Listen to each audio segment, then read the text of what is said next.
So which one of these two swings would you say is going to be more conducive of a free-flowing swing?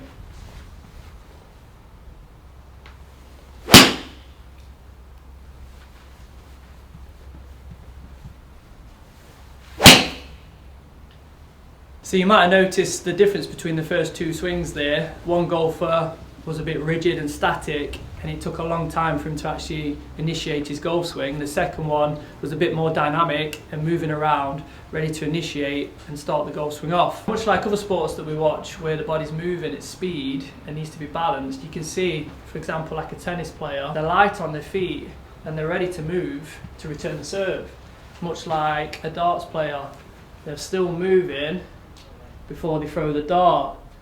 And even like a goalkeeper trying to save a penalty in a dead ball situation, he's on his feet, he's light, and he's ready to use the ground to move in different directions. Essentially what they're doing, they're getting ready to feel the ground and where they want to push from to initiate that movement for you. And that's something that we can do in golf. You might see it on TV. There's a lot of different styles to this, but Stenson, Matt Wolf, they've got little momentum triggers, swing triggers let's say, to help them get the swing off and running and allow them to sense the ground to initiate the movement, to push.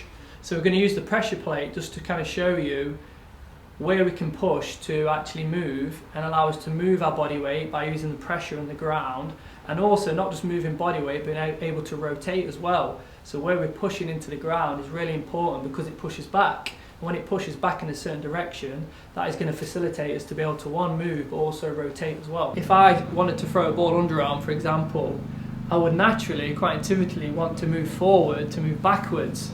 And what the body's really doing is it's using the ground to create some counter momentum to use to swing my arm back with. But I could also make that same action without really very interaction from the ground. You can see I'm not really shifting my pressure, I'm not really moving my body weight, so then it places a demand on me to use my arm to actually get this ball to swing. And it's very similar, you see it in the golf swing when you're in a rigid position. As opposed to actually using my body weight to create some momentum in the opposite direction, I'm naturally going to move forward to move back. And what this is doing, this little shift of momentum in the opposite direction that we need it in, is actually preloading the body with momentum to use on the way back.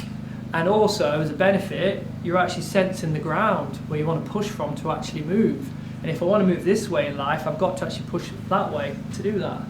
So we're going to talk about a few little exercises to help develop your awareness to sensing the ground and how you can use that to help initiate your golf swing and let momentum drive your golf swing for you. So it's a momentum driven golf swing. In the golfing context then, much like you saw in the first two videos where one was static and one was actually dynamic, you can make a fantastic look-in swing.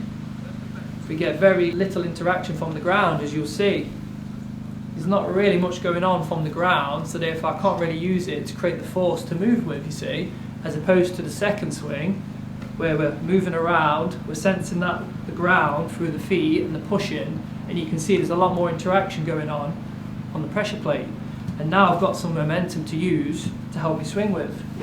So having a static setup is going to really hinder your ability to actually create some momentum, and then you're going to have to start having to go elsewhere to start your golf swing off. And typically what we see is people have to go further up the body to find that movement to get this thing to react with now, and then it becomes a lot of physical effort to get this thing moving. And that's why the swing can feel kind of a lot of effort, and there's a lot of physical effort, and you're trying really hard to get some speed to the golf club, but now you're having to really go to the upper body to try and find the speed, and now we've lost really all the forces from the ground, and it can really affect our sequencing then. A neat little exercise you can maybe try at the driving range or at home is simply by starting to just really paddle the feet.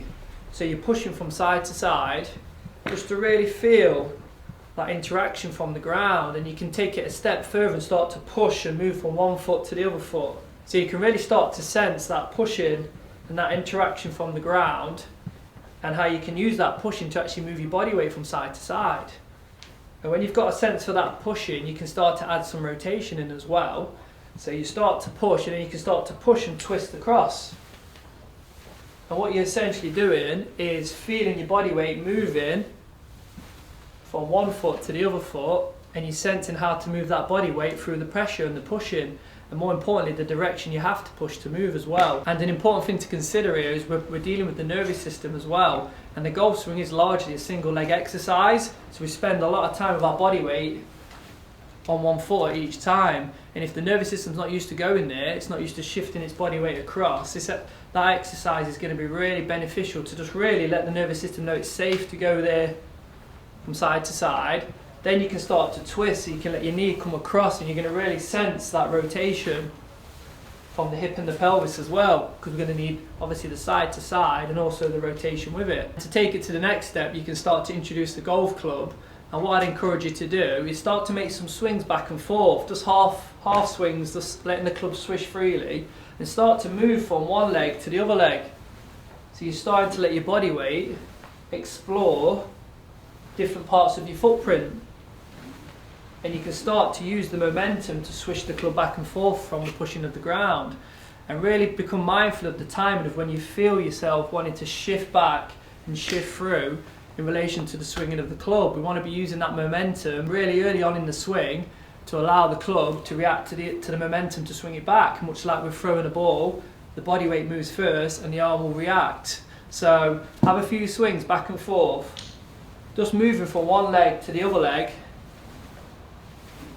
and really start to feel the change of direction coming from the pushing from the ground. And then what you can do is, on the edge of your mat, you can start to actually make some swings, move from one leg to the other leg, and you're just going to move forward towards the ball, and you're just going to let the club clip the ball, and actually start to feel how the momentum drives the action for you there. And it's important as you're doing the exercise, you're always generally on one foot, so you're letting the body stabilise on one leg, then return it back, and you can start to move forward and clip a few balls away as you're swishing it back and through.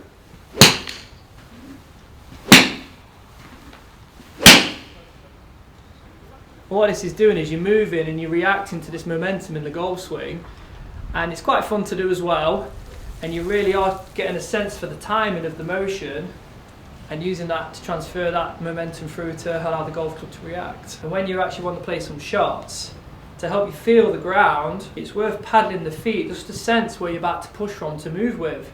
And what that does as well, it keeps you moving. It allows the body to really not tense up or get static and too rigid. It's going to inhibit any sort of fluency in your movement. You can start to feel the paddling and then use that pushing to help initiate the swing back. So give this exercise a try and really start to let yourself explore using the ground a bit differently to help initiate your golf swing, and you'll find it'll be a lot easier to trigger your golf swing and really stop all the thoughts and getting too static and rigid before you swing, because it's really going to inhibit your ability to actually move with any sort of fluency. And something that we find really useful to help people kind of sense this foot ground interaction is taking something a little bit heavier than the golf club itself. So if you've got a dumbbell or something even just quite heavy, a little bit heavier than the club, this is 3 kilograms, it's worth actually starting to swing this back and forth just to allow you to sense how the body's wanting to use the ground to help swing the ball for you. So just by making some simple swings up and down, just supporting the ball from underneath, you can actually let the ball swing freely back and forth. And you'll notice I did it without thinking, as we all would. I naturally wanted to move to the left to get the ball to move to the right. So I'm using that pushing from the ground to create some momentum to help me swing the medicine ball. If I didn't have that momentum from the ground, I'm going to have to go elsewhere for this, and then I've got to start to physically move this ball, which requires more effort and more tension in the system, more rigidity. So taking something a little bit heavier and just swinging it back and forth, just to feel what the feet are doing, what your hips are doing, what's your body weight doing, and the timing of when you feel the body weight go and the ball swing. You might start to recognise there's a sequence that the body prefers to allow us to transfer momentum to make this as easy as possible. And once you've done a few of these, it's a great idea to pick the club up and make a few swings just back and forth, and just put your attention on what you notice is happening when you start to actually swing the club. Can you feel that momentum from the ground, from the lower body contributing to the swing of the club head for you? And that's a fantastic exercise just to really enrich your awareness to to the body and how it wants to transfer energy through to allow this to react. So I hope you enjoyed the exercises, and it gives you something to maybe try at the range to help you initiate your golf swing a bit more freely. Drop a comment and let me know your feedback, and I'll be replying to all of them, and keep enjoying your golf. Short and snappy. Boom. Sounded like it was a lick at the end there.